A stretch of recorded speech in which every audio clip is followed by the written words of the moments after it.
The spaceport terminal breathed like a living thing, screens blinking, carts rattling, voices folding into one long river of sound. People hurried past with eyes on their bags and on the clock. Under a flickering gate sign stood a small figure in a silver cloak. She kept her hood low, as if the lights were too bright for her. Her name was Princess Lyra of the Cathari, but here she was, only a stranger who had come too far with too little, asking for something the world did not know how to give. She tried to speak. The translator at her throat lagged a beat behind her. Words, like a tired runner. "Please," she said in her own language, soft and careful. Then the device repeated in flat Earth standard. "Please, I need a safe place. I can work. I can teach. I will not bring trouble." She held a small case close to her body. Inside was a memory chip loop with her family's birth songs, proof of who she was. Every time someone's eyes met hers, hope lifted. Every time they slid away, it fell again. People noticed, but noticing is not the same as helping. Two tourists frowned and moved to a different bench. A security officer looked once, then took a call and walked on. A vendor pulled down his shutter because he did not want a scene near his stand. Lyra told herself not to be angry. She had been taught that fear can make ordinary people small for a while, and that patience can call them back. But patience is heavy when you are hungry and cold, and the ceiling lights keep buzzing above your head. A cargo handler named Raffi saw her, because Raffi saw everything. He was the kind of man who fixed things without speech's wobbly tables. Stuck doors, after-hours mistakes. He never rode up, because he knew people were not machines. He noticed the dust on the hem of her cloak. He noticed how carefully she stood, like standing itself took effort. He noticed the way she gripped the memory chip, not as if it were money, but as if it were a heartbeat she could not afford to lose. Raffi wiped his hands on his work pants and walked over. He did not have a plan. He only had that small push in the chest that asks, if everyone turns away, what are we? He stopped 2 steps back so he would not crowd her. "Hey," he said in a calm voice. "I'm Raffi. You look like you could use water and a seat." Lyra flinched at the sound, then looked up. Her eyes were a soft violet, the color of sky just before night. For one long breath, she did not move. The world around them kept rushing by. The translator came on time for once. "Yes," it said when she whispered, "Water, a seat." Raffi nodded like it was the most normal request in the world. He offered his hand. It was a plain human hand, warm, open, steady. No badge, no crown, just an invitation. Lyra stared at it as if it were a bridge across a deep river. No one else in the terminal watched, but the moment held its own quiet light. Slowly, she set her smaller hand in his. It felt like a promise she had not dared to make. He led her to the staff break room behind Dock 12. The lights there were softer, and the old kettle only worked if you hit it first. Raffi hit it, then laughed at himself, and the laugh loosened the tightness in Lyra's shoulders. He slid a paper cup across the table. "Sip," he said. She took a careful drink and winced at the heat, then took another, longer one. The water tasted like something more than water, like welcome. He opened a packet of instant soup and stirred it until the powder disappeared. "My name is Lyra," she said, touching the translator. I was, heir to the singing crown. Our ships were attacked during exile. I escaped through a trade lane. I thought Earth would be safe." Her voice shook on the last word, as if it had been brave for too long and now wanted to rest. Raffi listened without interrupting. He had never met a princess, but he understood broken plans and long nights. "Earth can be safe," he said softly. "Sometimes it's just slow to notice pain it didn't cause." She unlooped the memory chip from her wrist and laid it on the table like a sleeping bird. "This proves my name," she said. "But the officials told me to come back in for weeks. I do not have 4 weeks." Raffi looked at the thin coil of light in the chip and felt anger rise, low and clean. "Okay," he said, First, we fix your translator so your words arrive on time. Then we find a door that opens. He took out a small screwdriver he kept for stubborn machines and set to work, hands steady and gentle. While he worked, Lyra watched his face. He was not handsome in a storybook way. He had tired eyes and a fresh scratch on his cheek where a crate had argued with him. But his care was beautiful. When he clicked the casing back on, the translator's light turned steady. "Try," he said. Lyra said, "Thank you," and the device echoed in perfect time. She closed her eyes as relief washed through her, like warm rain. "It is hard to be heard when your voice arrives late," she murmured. Raffi nodded. "I know," he said. Outside, the loud world kept moving. Inside the small room, something quiet and important began to people who had never planned to meet, choosing to stand on the same side of a hard day. Raffi checked the wall clock in his shift list. He should have gone back 10 minutes ago. He looked at Lyra instead. "My shift ends soon," he said. "When it does, we'll walk. We'll try another door. You won't have to knock alone." Lyra looked at his open hand again, like a traveler studying a map. Then she smiled, small, but real. When Raffi's shift finally ended, and the dock alarms quieted, the station felt gentler, like a big animal going to sleep. And he found Lyra still holding the warm cup with both hands as if it could teach her fingers to stop shaking. Outside the door, rain began to tap the metal stairs, and he offered his old jacket, because the silver cloak was thin against earth wind, and she hesitated, then slipped into it, and whispered that the lining felt like home because it smelled of soap, and heat, and honest work. They stepped into the corridor together, two small shapes under tired lights, and Raffi walked a little ahead to block the draft, while Lyra watched everything with the bright, careful eyes of someone who needs to memorize a place to believe it is real. On the tram, their reflections wobbled in the window like ghosts learning to be solid. Lyra told him in slow words that the Cathari wrote their names as songs, because a song can cross a vacuum better than paper, and that her people braided vows with thin threads of metal so promises could be felt by the fingertips, not only heard by the ears. Raffi told her that his mother kept a notebook by the stove and wrote the names of people she cooked for, so none would be forgotten, and that when the rent rose last year, the neighbors took turns leaving coins on their door without notes. Just a kind of quiet music made of small knocks. The tram rattled into the old district where neon signs buzzed and pedestrians shared umbrellas. Raffi led her toward a clinic with a blue lantern in the window, a place that always smelled like mint tea and bleach, and Nurse Joe opened the side door before they knocked because she watched the alley camera and saw the way. Lyra carried herself and decided in 1 second that this was a person who needed a soft chair and a blanket that did not smell like fear. Joe had the secret power of older sisters. She could make a room feel safe by folding a towel just so, and she set Lyra in a quiet exam room, checked the translator light, handed over a steaming mug, and said in a solid voice that made safety real, "You're safe here for tonight." Raffi perched on the stool and tried not to look like he was guarding the door, though he was. Lyra sat very still, as if any sudden movement would wake the bad dream, and then, slowly, she began to talk in simple pieces, like stacking small stones into a wall that could hold a roof. She said a patrol ship had fired on their convoy. She said the adults had sung the young ones to sleep while the alarms cried. She said she had been pushed into an escape pod with the memory chip and told to hold it as if it were a child. She said she did. She did. She did. And Raffi did not interrupt, because sometimes the kindest thing is to be a bowl that catches water without spilling. When silence came, it was soft, not empty.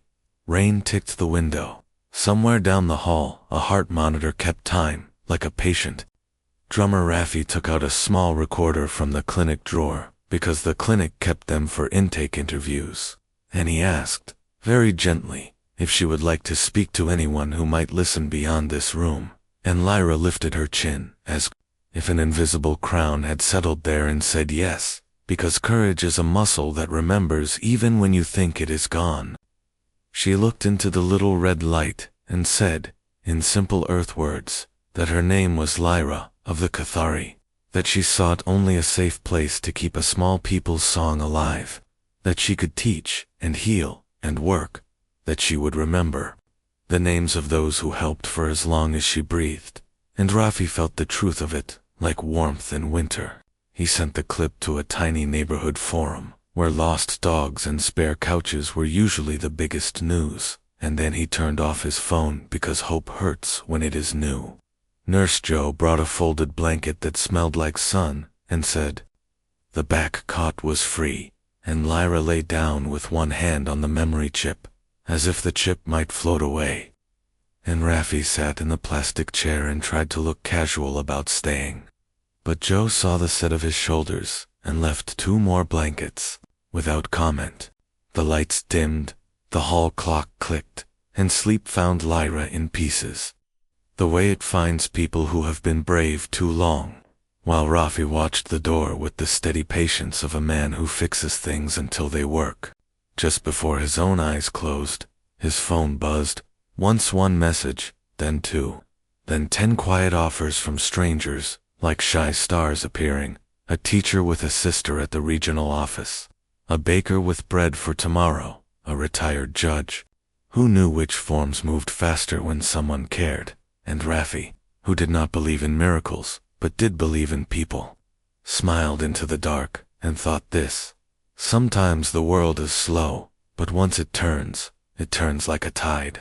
In the next room, Lyra dreamed of a stone that sang and of a hand that did not let go, and when she woke just before dawn, the fear was still there, but it had edges now, and around those edges, something new, a thin, bright line of hope, pulling tight like a seam.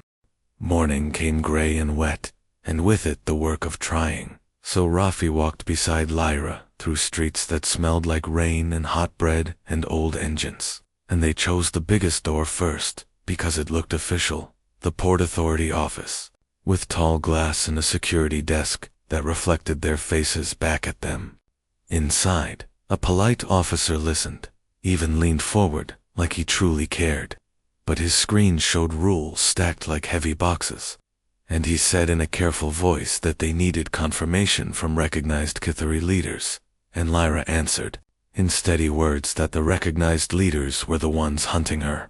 And the officer's face softened, but his hand stayed on the keyboard, and after a long moment he whispered that he was sorry and gave them a leaflet with numbers that would ring and ring. Outside, Lyra stood very still under the awning, raindrops hanging from the edge like beads, and Rafi wanted to argue with a building, but buildings do not listen, so he just said, okay, next door, and they went. The city refugee center was a long line of tired people wrapped around a low gray building, and a volunteer with kind eyes moved them forward to a small window, and the woman behind the glass scanned their story and clicked her tongue like someone counting days, then said there might be a cot in 3 nights if nobody else needed it more, and Lyra nodded because she understood triage, but when they stepped back into the line, her fingers tightened on the memory chip, as if the little loop could keep her from sliding off the edge. Rafi thanked the volunteer and tucked a name into his pocket, because names sometimes opened doors later, and they kept walking. By noon, they had tried a cultural liaison office that was supposed to bridge worlds, but instead offered forms that asked the same questions in 5 different ways, and a charity that apologized because their funding cycle turned over next month. And even Rafi's own manager, who looked at Lyra with a worried smile and said he didn't doubt her heart, only the cameras, and that corporate would notice if an unbadged visitor kept appearing in Dock 12. Rafi swallowed the heavy words he wanted to say, because the manager had once covered a mistake for him, and people could be afraid and good at the same time, so he only said, I understand, and walked Lyra back into the rain. On the tram, the window showed their reflections again, thinner now, and above the aisle, a holoscreen played a talk show where a bright voice asked if an unverified alien princess might be a stunt. A scam, a risk, and someone laughed in the studio, and Lyra flinched, like laughter could bruise, and Rafi reached across the small space and rested his hand on hers. No words. Just weight and warmth, and when she looked up, he said very quietly, "Look at me, not at them," and she did, and her breath came easier. They got off 2 stops early, just to walk under open sky, because sometimes a person needs sky to remember they are not trapped in one room of the world. And Rafi bought 2 sweet buns from a cart and handed one to Lyra, and she took a bite and made a small surprised sound, because sugar is a kind of mercy too. They sat on a low wall and watched a boy help his grandmother across a flooded curb, and Lyra said, almost to herself, "Your world has many hands," and Rafi answered, "Most of them want to do good. They just wait for someone else to start," and she nodded like that fit inside her. His phone buzzed then, a message from the neighborhood forum he'd posted to in the night. Just a handful of replies, but each one a small light. A teacher, who said her sister at the regional office might meet them at a side door early tomorrow.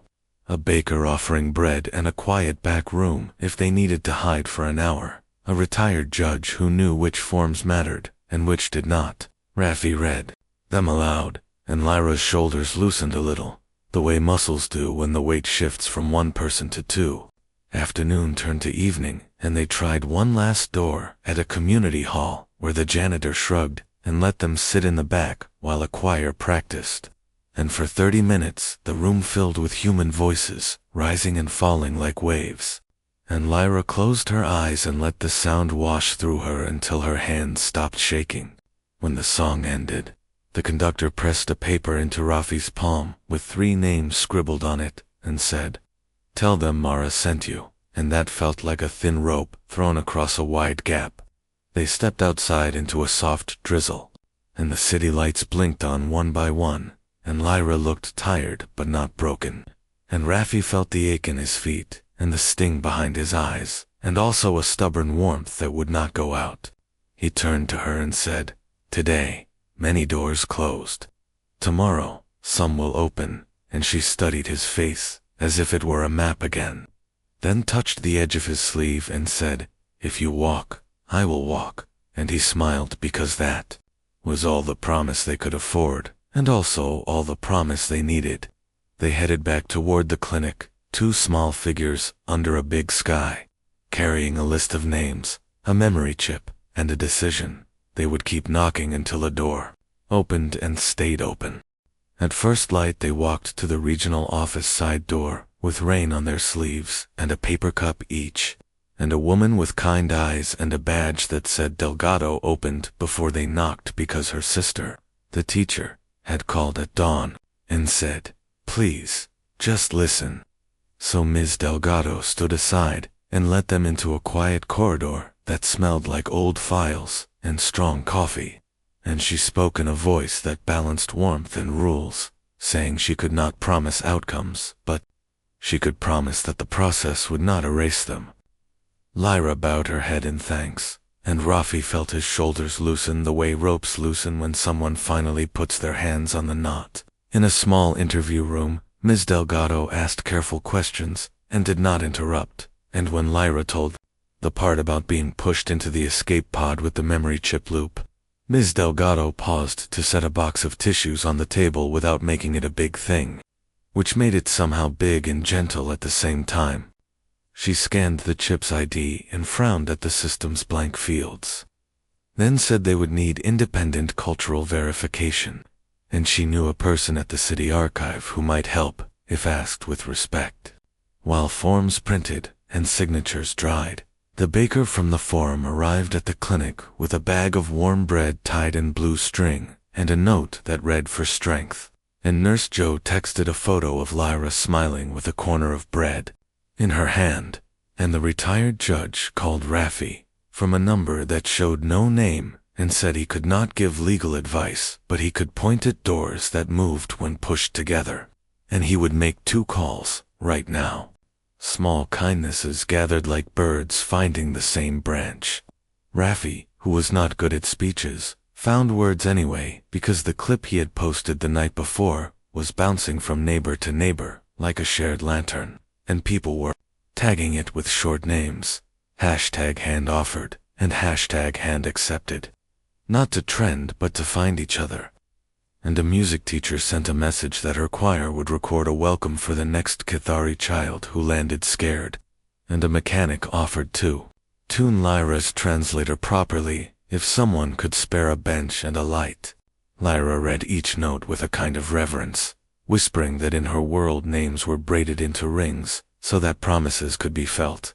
And Rafi answered that on Earth promises often looked like bread in a paper bag, and a door held open at 7 a.m., and both kinds counted.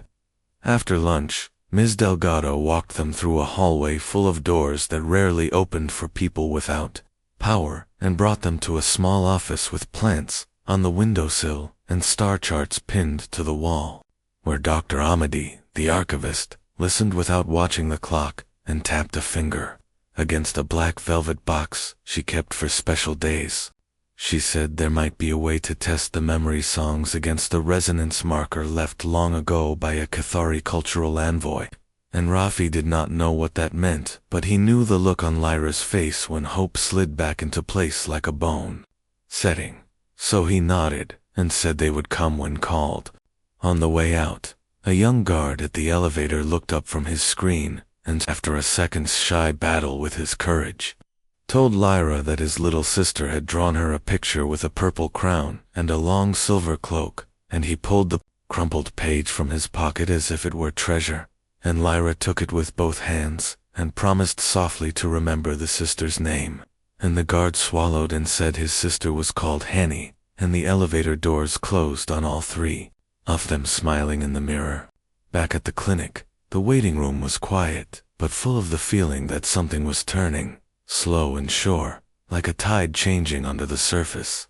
Nurse Jo poured tea and pretended not to wipe her eyes, and she offered the spare room upstairs for as long as the process took, saying she had already argued with the landlord and won because she had the rare and terrifying power of being right and not tired for once.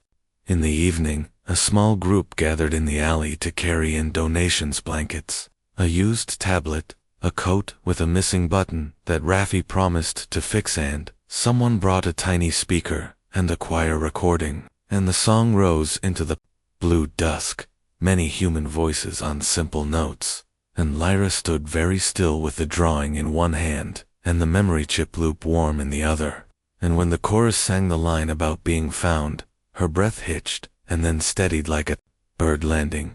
She looked at Rafi and said that where she came from, a first kindness was a seed, and that it was their duty to water it until it became shade for others. And Rafi said that sounded like a plan he could follow, and they both laughed because plans are sometimes only good if they are simple and can fit in a pocket. Before sleep, Ms. Delgado messaged that the council might agree to a special hearing if the archive verification worked, and Dr. Amadi added a single line: "Come tomorrow. Bring the chip. Bring your courage." And Rafi set his phone down, turned out the light, and lay awake thinking about how a story changes when more hands hold it.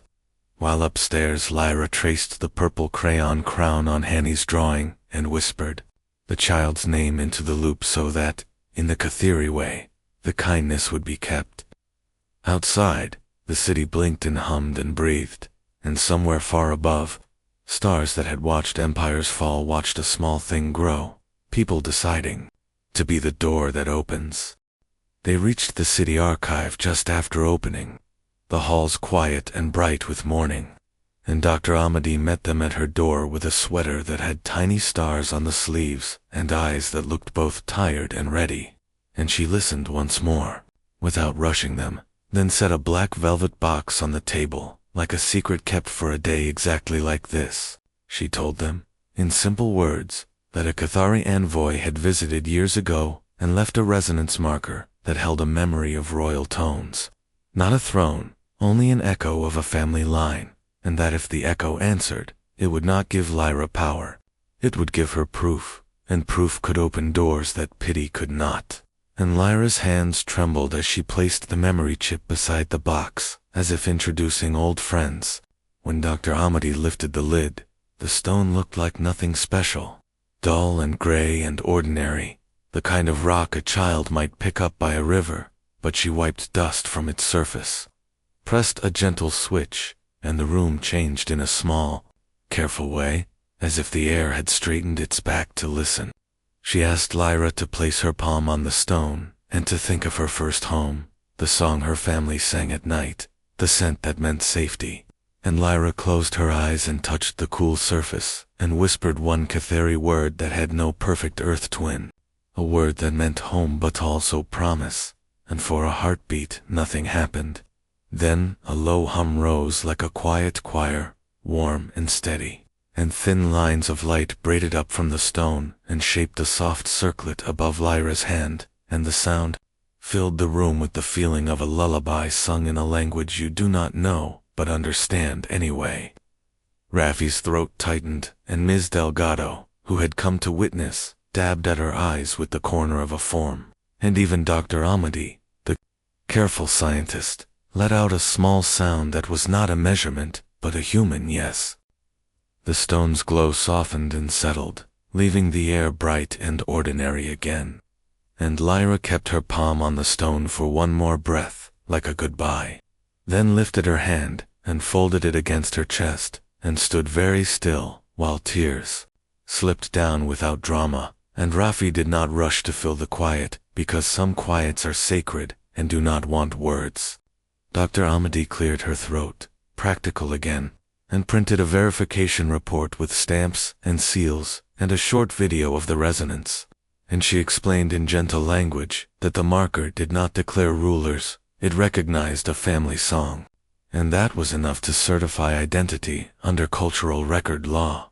And Ms. Delgado took the packet as if it were both delicate and heavy, and said she would walk it herself to the desk where files enter tall rooms.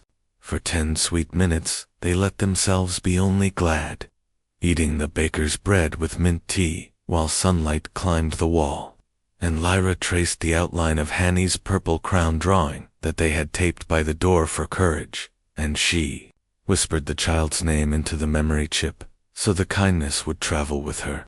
Then Raffi's phone buzzed with the sound he had set for bad news, a short flat tone that felt like a cold hand, and he read a message from the retired judge saying an expedite request had appeared in the system from a distant office. The kind of request that sometimes means a quiet deportation before questions can be asked. And the judge wrote 3 words that were both warning and plan. Move now, together. And Raffi showed the screen to Ms. Delgado without panic, but with edges, and Ms. Delgado's jaw set like the edge of a ship turning into wind. And she said they would file for an emergency council hearing today, not tomorrow, and that she would carry the packet up the chain while they went to the clinic to rest and prepare to speak. The walk back felt sharper, because hope and risk often ride the same street, and outside a cafe a loud screen still spun its bright talk about the mystery princess. But a woman on the curb turned the volume down and pressed a small box of dates into Lyra's hand, and said her mother always offered sweets before hard meetings, and Lyra thanked her with both hands, the Kithari way, and they moved on with the taste of kindness on their tongues. At the clinic, Nurse Joe had already cleared the afternoon room and put a glass of water on the table, and a quiet chair facing the window where a simple tree bent and unbent in the wind.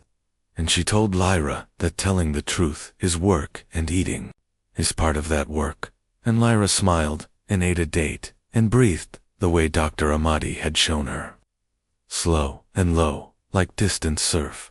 Raffi paced once and then stopped because pacing makes worry louder, and instead he took out a pen and wrote 3 lines on a scrap. Tell them what happened, tell them what you need, tell them what you will give. And he slid the paper across the table, and Lyra read it and nodded and tucked it under the memory chip loop like a little anchor. Afternoon pressed forward. Ms. Delgado texted that the council had agreed to see them at first bell tomorrow if the archive attached its formal evidence, and a minute later Dr. Amadi sent a single message filed, confirmed, See you there. And the fear in the room changed shape, smaller, but sharper, the way a thorn remains even when the branch is cut back. Evening came with a soft rain, and the choir recording played again from the tiny speaker, and Lyra stood with her eyes closed and her hands open, not asking the stone to sing this time, but asking her own voice to stand steady in the council room. And Raffi, watching her, felt a strange and simple pride, not in being a hero, only in being present, which is the first and hardest help. Before sleep, Lyra took Hanny's drawing from the wall and folded it into her pocket as if it were a map, and she whispered one more Cathari word that meant May-hour-steps-find-each-other and the city. Old and stubborn and kind in pieces, breathed around them while two small humans and one far traveler rested for a day that would ask a lot and maybe give a beginning. Morning came bright after rain, and the regional council building rose from the street like a quiet ship with many windows, and inside the halls smelled of paper, polish, and something like worry. Ms. Delgado met them at the door with a folder, hugged to her chest, and said in a low voice that they would go to hearing room B, and that the chair was known for listening with her whole face, and that they should speak plain and true and let the proof do its work. Lyra nodded, small and brave, with Hani's purple crown drawing folded in her pocket and the memory chip loop warm in her palm, and Raffi walked beside her, feeling his heart beat in his throat, but also feeling an unexpected calm, the kind that comes when there is nothing left to do but tell the truth. The room was high and cool, flags like quiet waves along the walls, and rows of seats filled by nurses in clinic scrubs, dock workers with grease on their cuffs, a baker flour dust, the retired judge in a tidy coat, even the shy young guard who had carried his sister's drawing like treasure. Dr. Amity stood by a small table with the resonance report and the stone's short video cued on a tablet, and when the council filed in, the chairwoman with gray hair, braided like a rope, and eyes like a steady harbor, looked out at the crowd, not as if it were a problem to be managed, but as if it were a weather to be respected. Ms. Delgado spoke first, naming the emergency petition, sketching the path of doors, closed and opened, and placing on the record that the archive marker had recognized Lyra's family song. Then Dr. Amity explained in simple words, careful as a teacher, that the singing stone did not grant crowns, only confirmed identity by resonance, and that identity is a root for law, the way a keel is a root for a ship. The chair thanked them, and tilted her head toward Lyra. You may speak, she said, and the room got very quiet, the kind of quiet that feels like a hand held steady. Lyra stood, small under the tall ceiling, and took one breath, the way Nurse Joe had taught her slow, and Lothan said that her name was Lyra of the Kithari, that her people wrote names as songs so they would not blow away in the dark, that she had come not to claim a throne but to keep a song alive, that she could teach and work and help, that she asked only for safety for those who would follow. And as she spoke, her words were simple, but they carried weight, like stones placed in a river to make a crossing. She did not cry, though her voice shook once on the word children, and Raffi, who had promised himself he would be a wall she could lean on, found that he was leaning on her. The chair looked toward. The public rose then, and surprised everyone by asking if someone who had opened a door would speak about why, and there was a long heartbeat where you could hear the building breathe. And then Raffi's legs moved him to the microphone before his mind had a plan, and he gripped the edge, because it felt like holding on to something real, and he said he did not know about crowns or councils.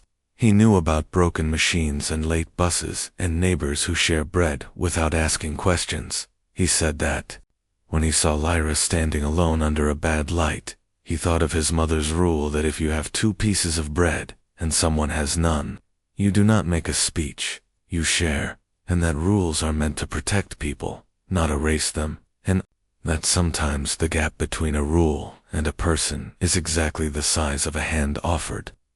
He said he wanted to live on a planet where that was normal. His voice wobbled once, and then leveled, and when he stepped back, He found his hands were shaking, and he put them in his pockets, so they would have a room to tremble in.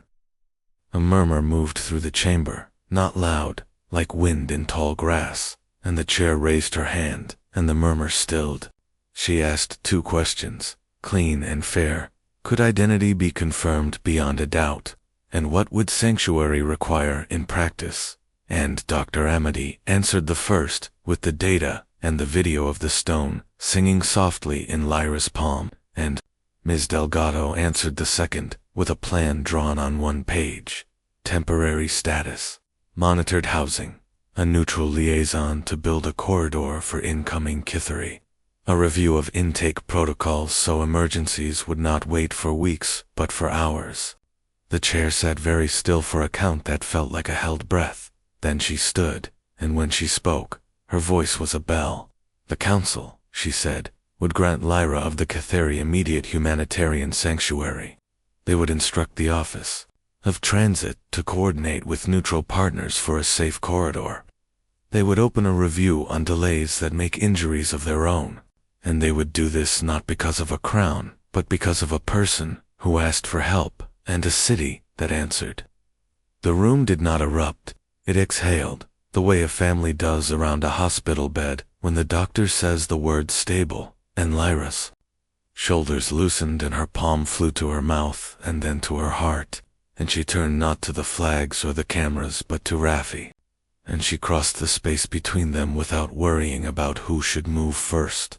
And she took his rough hands in both of hers and whispered, "We won a beginning." And he laughed, the small broken laugh that happens when relief is bigger than your ribs. And he whispered back, "That's everything." People stood then, not in a wave but in a gentle rising, the baker wiping her eyes with a floury wrist, the nurse squeezing the guard's shoulder, the retired judge nodding as if a knot had come free. The chair tapped the gavel once, a sound, like a promise sealed. And Ms. Delgado closed her folder with a trembling smile, and said she would walk the paperwork to the last desk herself. Outside, the sky had cleared, and the steps were wet and shining, and the city looked new in the way places do after a storm, even though nothing had been rebuilt yet. And as they stepped into the light, Raffi thought that maybe the world does not turn all at once, but when it turns because many small hands push together. In the days after the vote, the city changed in small, honest ways. Not with fireworks, but with doors that stayed open and faces that turned toward need instead of away. And Lyra woke each morning in the spare room above the clinic with the memory chip lukewarm under her pillow, and Hanny's purple crown drawing taped to the window. And she walked downstairs to help Nurse Joe pour tea with both hands so no one felt left out, while Raffi went back to Dock 12 with grease on his cuffs and a new habit of checking the tram arrivals for shy Kithari eyes. And the world began to hum with a low, steady music that felt like work done together. The Office of Transit posted a notice about the humanitarian corridor, and Ms. Delgado printed it on bright paper and pinned it beside the clinic door. And the retired judge taught a small class on forms called What Moves Faster When Many Hands Push, and the baker brought bread every morning, tied with blue string, and a note that always said the same thing, for strength. And the choir recorded a second song that started with one voice and ended with many because that is how courage grows. Dr. Amity set up a quiet corner in the archive where Lyra could record old songs before they were lost, and Lyra would sit with the stone nearby, not to test it, only to feel less alone. And she would sing in soft Kithari syllables the names of places and people that no longer had roofs. And then she would press the save icon with a little prayer, and afterward, she would walk outside and write earthwords with Raffi, so that her story could cross another kind of sky. Sometimes there were unkind messages on loud screens, but there were also children who left folded paper crowns on the clinic step and old men who brought tools for fixing the bad light above the gate. And one evening, Raffi stood on a short ladder under that flicker with a new bulb in his fist, and Lyra held the base steady and laughed when the light finally snapped on clean and bright. And he said they had fixed a small thing, and she said small Things are where big things learn how. And they both stood there a minute, grinning like kids who beat a puzzle. When the first ship of the corridor arrived at dawn, the platform smelled like cold metal and fresh rain, and a thin Catheri boy stepped off, carrying a battered case and a fear too big for his coat. Lyra went forward with her empty hands visible and her voice low and calm, and the boy's eyes darted from her to Raffi too, the sign that no longer flickered. And he took one step closer, then another, and when his fingers finally closed around Lyra's, something eased in all their chests. A knot they had been holding without noticing, and Raffi blinked hard and pretended the wind had found his eyes. They led the boy to the clinic where Nurse Joe had already laid a blanket flat and put a biscuit on a plate, and the boy ate and slept and woke and smiled without showing teeth. And Lyra whispered his name into the memory chip loop so it would be kept, and Raffi added the name to a paper list on the clinic wall, under a heading that said, "People we will not lose again." And the list grew day by day into a kind of mural, each line a small promise braided to the next. Sometimes Lyra visited the council chamber to speak at the review on intake delays, and the chair listened with her whole face again.